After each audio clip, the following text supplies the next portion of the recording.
5 सवाल हैं जो मैं अपने अरुणाचल के अवाम के सामने रखना चाहती हूँ।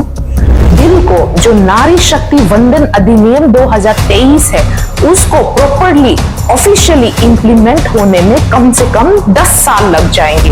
क्या हम महिलाएं, क्या हम औरतें, क्या हम नारी 10 साल तक अपने हक के लिए वेट करते रहे किस चीज के लिए? क्या अभी इसको इंप्लीमेंट नहीं किया जा सकता है? क्या प्रॉब्लम है उसको जल्द से जल्द इंप्लीमेंट करने में? दूसरा क्वेश्चन है कि इस वुमेन रिजर्वेशन बिल में एक सबसेक्शन है जिसमें ये कहता है अगर ये बिल पास भी होता है तो उसको 15 साल के ट्रायल में रखा जाएगा। Are we women a guinea pig for experimenting in a laboratory?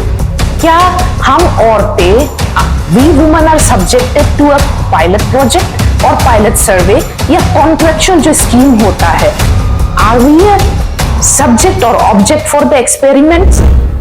बहुत अच्छी बात है कि वुमेन रिजर्वेशन बिल, जिसको नारी शक्ति वंदन अधिनियम 2023 के नाम से भी जानते हैं, कि वो पास हो गया है। It has been placed, tabled and passed accordingly. अभी करंट पार्लियामेंट सेशन में सेलिब्रेट करने की बात है। लेकिन ये जो वुमेन रिजर्वेशन बिल है इसके बारे में, जैसे कि आपने पूछा कि मेरा क्या कहना है, तो सबसे पहले मैं अरुणाचल के अवाम हैं, जितने भी लोग हैं, खास तौर पर जो मेरे महिला साथी हैं, मेरे वुमेन फ्रेंड्स हैं, हमारे यहाँ के औरतें हैं, और जितने भी स्टेक होल्डर्स है, चाहे वो हमारे विपक्ष या पक्ष के जो राजनीतिक दल वाले हैं या फिर सपोर्टर्स हैं या फिर बड़े बुजुर्ग हैं, लड़कियां हैं, युवा है, युवती है, उन सब की जानकारी के लिए मैं ये बता दूं कि ये नारी शक्ति वंदन अधिनियम 2023, जिसको वुमेन रिजर्वेशन बिल कहते हैं, ये क्या कहता है? ये कहता है कि पार्लियामेंट में और असेंबली में औरतों को 33% का आरक्षण दिया जाना चाहिए। बहुत अच्छी बात है। लेकिन इस बिल के पास होने पर खुशी मनाने से पहले कुछ मेरे चंद सवाल है, 5 सवाल है जो मैं अपने अरुणाचल के अवाम के सामने रखना चाहती हूँ।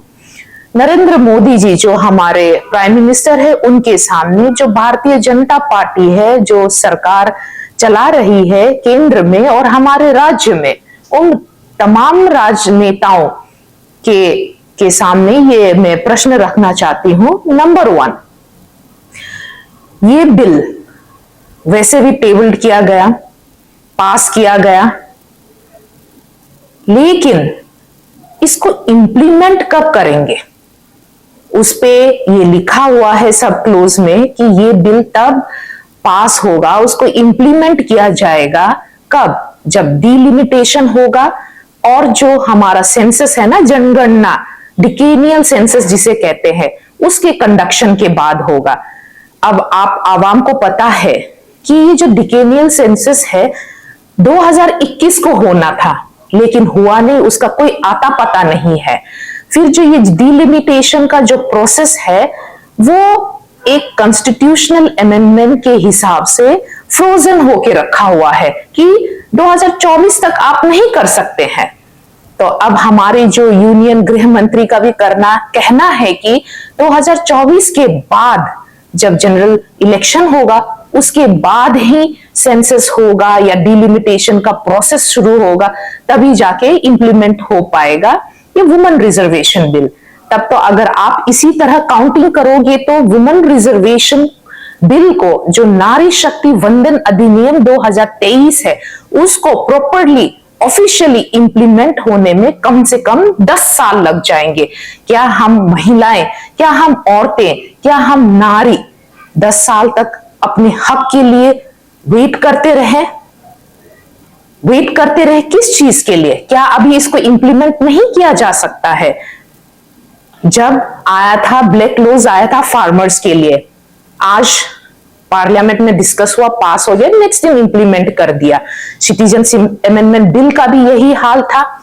आज के दिन में डिस्कशन हुआ, पार्लियामेंट में पास हो गया, नेक्स्ट डे इंप्लीमेंट हुआ, then why there is a delay in implementation of women reservation bill 2023?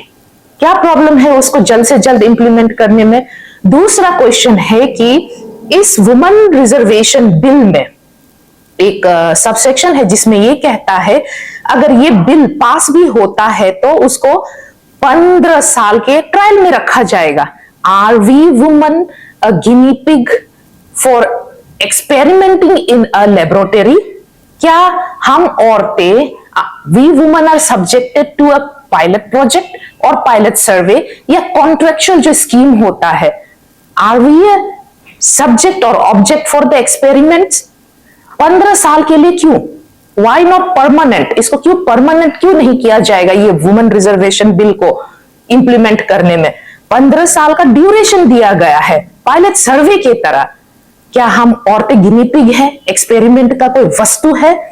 देखिए, ये जो वुमेन रिजर्वेशन बिल है आज हम लोग डिबेट कर रहे हैं, जिसमें जो कहता है कि वुमेन को, औरतों को equal participation in the field of polity and politics, political जो बराबरी का स्टेटस देना है। ये आज की लड़ाई नहीं है, ये प्री इंडिपेंडेंस से ये लड़ाई चलता आ रहा है। 1931 को 3 women bodies they have written to the prime minister of British government कि इंडियन भारतीय नारियों को पॉलिटिकल स्टेटस बराबरी का दिया जाए। उसमें लीडर कौन थे? हमारे सरोजिनी नायडू जी, बेगम शाहनवाज जी।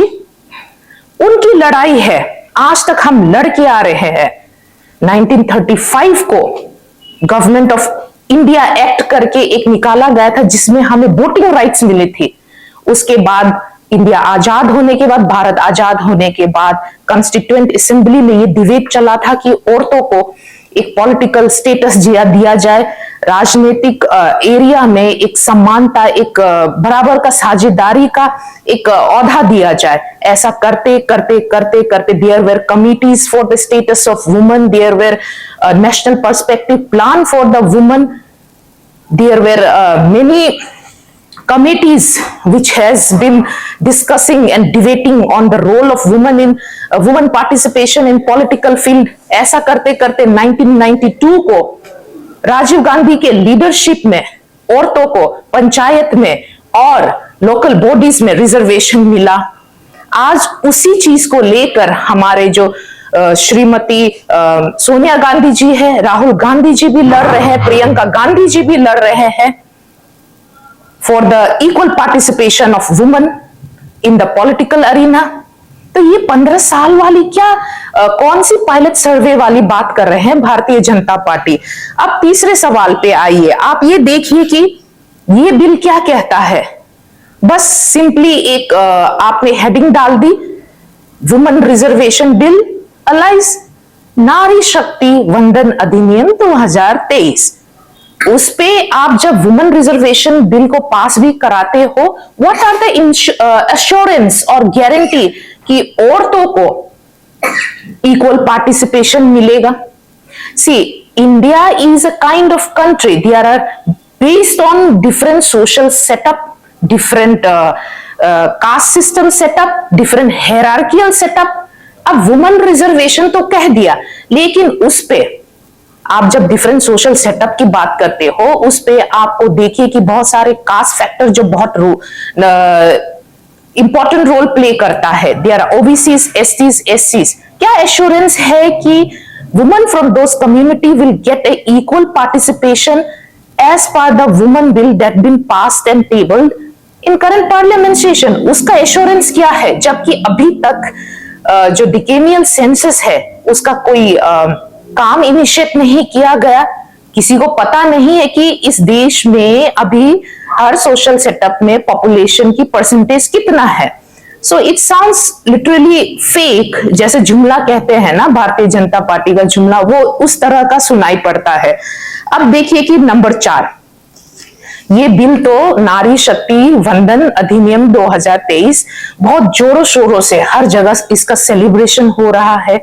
बट आप लोगों ने, मेरे अरुणाचल के अवाम से मेरा ये चौथा क्वेश्चन है, आप लोगों ने रियलाइज किया है ये बिल बस औरतों को लोकसभा और विधानसभा असेंबली पार्लियामेंट में 33% का रिजर्वेशन देने का बात करता है, लेकिन पार्लियामेंट कहे तो बस लोकसभा।